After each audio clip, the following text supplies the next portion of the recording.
Thank you. Mr. McNamee, you said there's currently no 202C finding.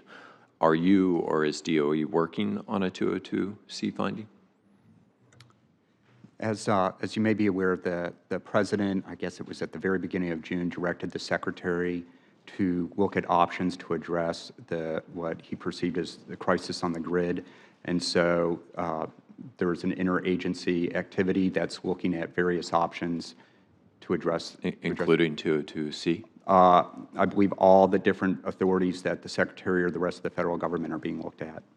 And what was the crisis that prompted this again? Well, there's a combination of issues. The electric grid has been and continues to be under constant, particularly cyber attacks.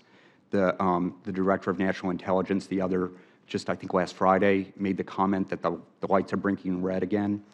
And I think there's been numerous reports in public arenas about the different utilities. As you may know, I also sit on the Intelligence Committee, and I'm very aware of the threats to utilities.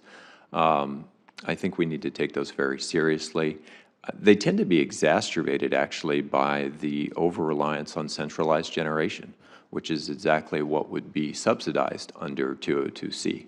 A more distributed grid is a more resilient grid and much harder to attack through cyber means because it requires attacking many, many, many points instead of a few points. So I hope the administration would consider that in their deliberations. I'd also urge that the administration look closely at the legislative history of that legislation.